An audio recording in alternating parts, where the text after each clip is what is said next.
Hey y'all, how you doing today? All right. Um, it's come to my attention that we haven't really covered much in the way of starting charging electrical systems. Okay, and I really should have a lot sooner. So I'm going to use this time to actually cover that on a RAM charger. So basically, what I'm going to do here in this video is I'm going to be like going through and I'm going to be outlining, telling you all of the major components. I'm not going to name off each and every individual part and piece, but I am going to be like telling you what you need to be looking for and what you shouldn't be looking, what you need to be looking for and paying attention to and looking out for. Okay, um, so let's get in. All right, first of all, we're going to talk about the battery. Now, a couple of things. One, I rarely ever buy new batteries. As a matter of fact, I haven't bought a new battery in several years.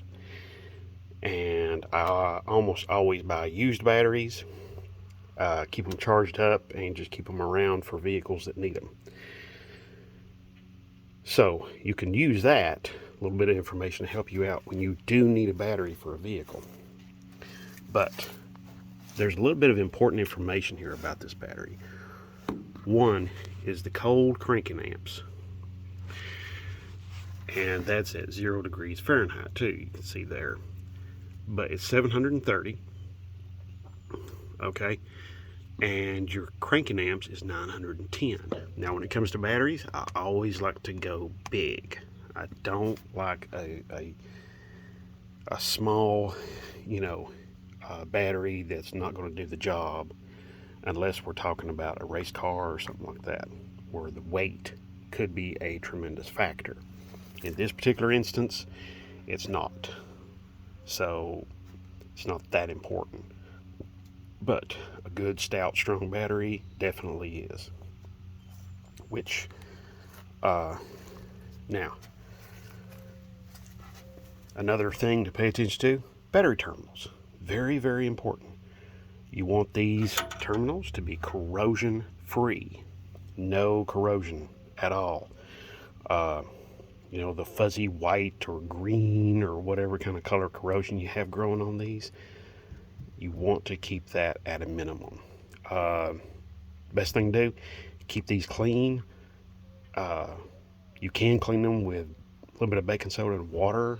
Some people will even use Coca-Cola on them. I myself, I like the baking soda and water, and then maybe an old toothbrush and rinse them off. When you do get them clean, use some type of petroleum product, grease, engine oil, um, even Vaseline will work. Okay, so anything like that will be fantastic. Another thing, look at your cables. Okay, you don't want cracked insulation on your cables. Okay, you want to make sure your cables are pretty uniform. Okay, the insulation on the skin or the insulation on them here is pretty uniform. It's not got any bubbles or any kind of imperfections or anything like that. I have seen battery cables where they will have corrosion growing down inside of them in here, and that I've seen that corrosion grow down, 2 or 3 feet, and then that, depletes the amount of electricity you're getting to your starter. And also, it can deplete the amount of electricity that's getting to your battery from your alternator over there.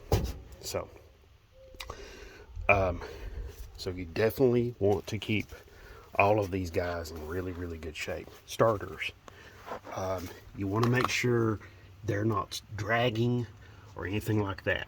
You can't hardly see this one down there. Let's see, can I get? All right, yeah, you can see a little bit of it there, but you want to make sure it's not dragging. You want to make sure that the exhaust is not too close to it, along with the cables and wires that goes down there to the starter.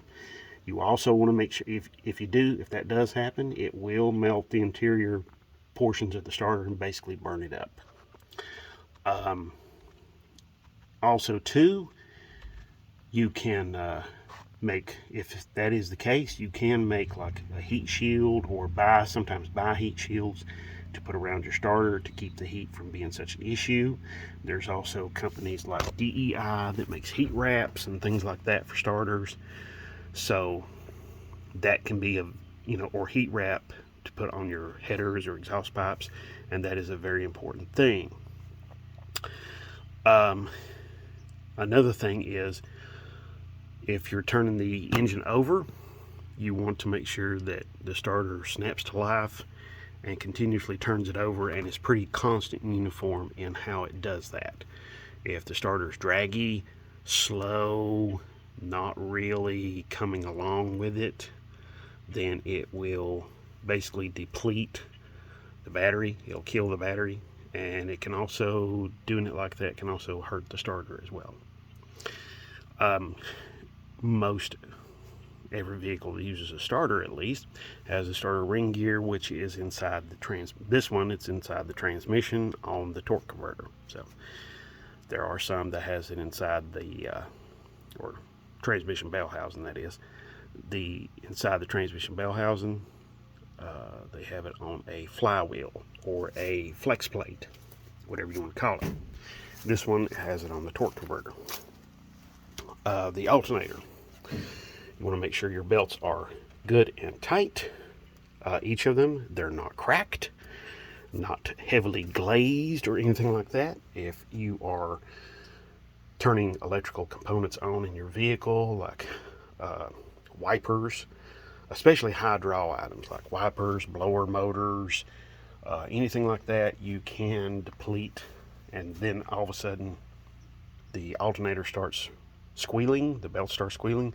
That basically means your belts are either junk, or the belts are too loose, or something of that nature. If that's the case, go back and tighten these up, or get new belts. Okay, these belts are several years old, but they still appear to be in pretty good shape, mostly. So another thing with the alternator, make sure all the connections on the alternator are in good shape. Again, you want to look for broken insulation, bad connections, anything like that. Loose connections, of course, are just as bad.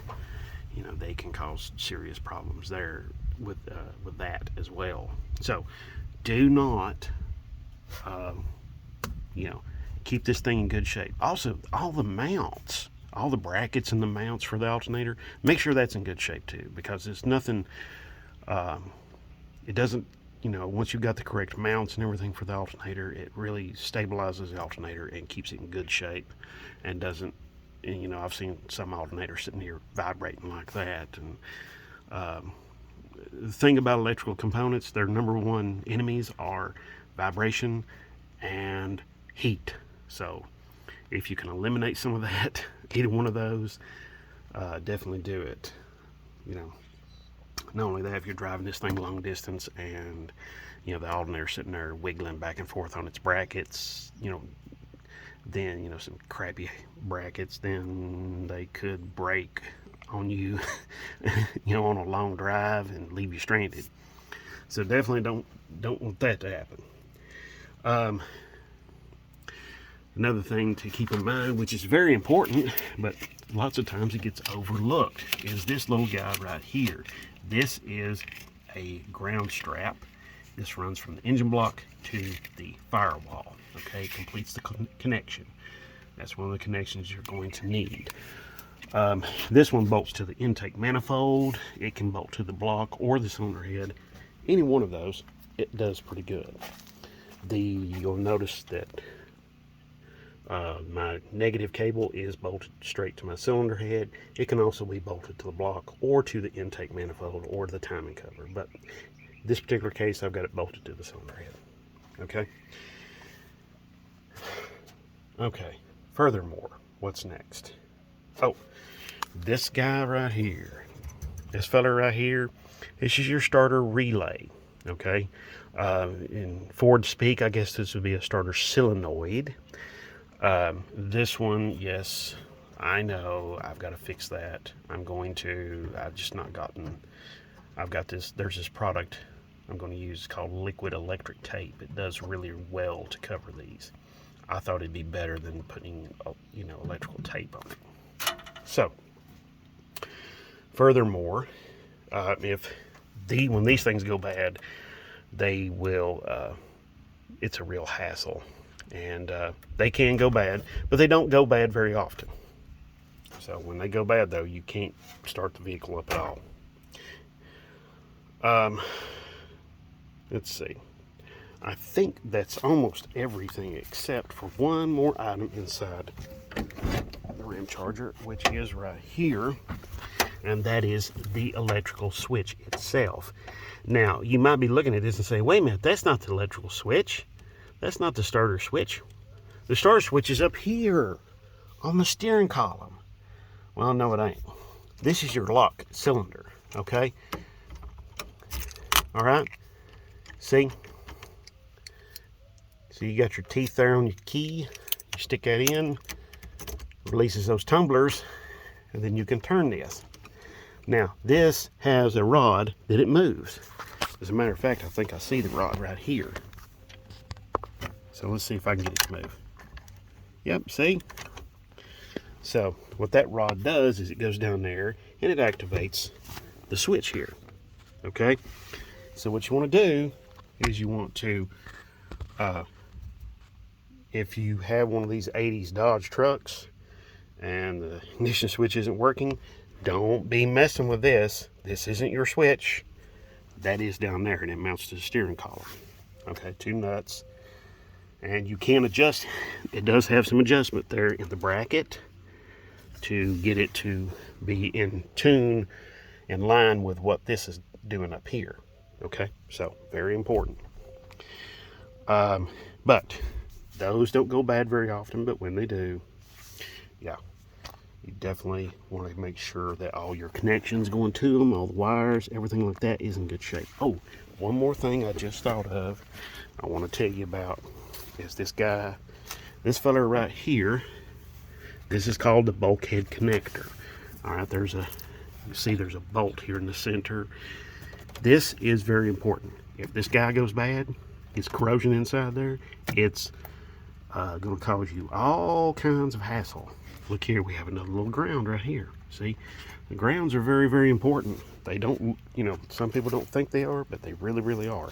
Another thing, cable size. All right, you don't want too small a cable. This one here is a 4-gauge cable. Okay, so yeah, you see if my camera will 4-gauge. There we go.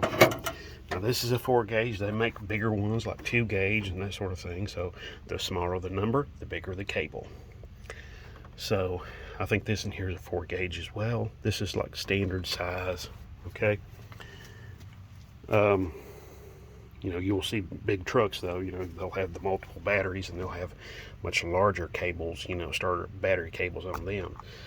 So all of these things I've just been talking about, they all work together as a team to get the engine started. And that is like really, really a big, big job for like your starter and your battery. Because your battery is acting like, it's giving power to your starter down there to get the engine to turn over. Okay, and you got your ignition system that's energizing and providing electrical spark to the spark plugs.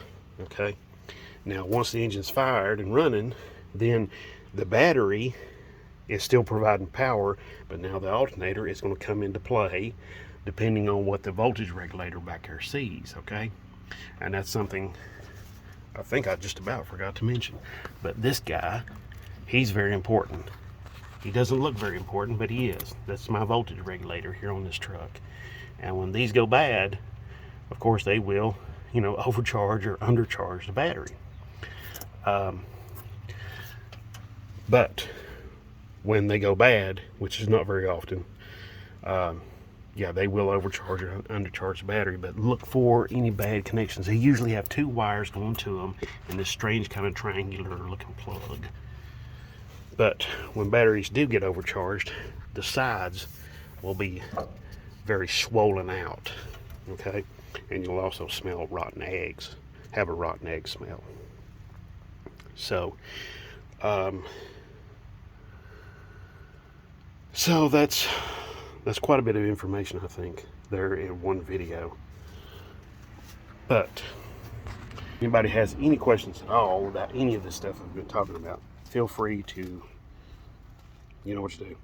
Put it down below in the comment section. I'll be very happy to answer your questions and talk to you about any of this stuff that I've been talking about. Also too, if you know, there's just a lot here to cover, so you may want to watch this video a couple of times, okay? But the other thing is, I really do seriously appreciate everybody for all the thumbs ups and the likes and the subscriptions and the shares and everything. It's really, really surprising. It's just blowing my mind, really. So thank you very much, and God bless, and have a great one.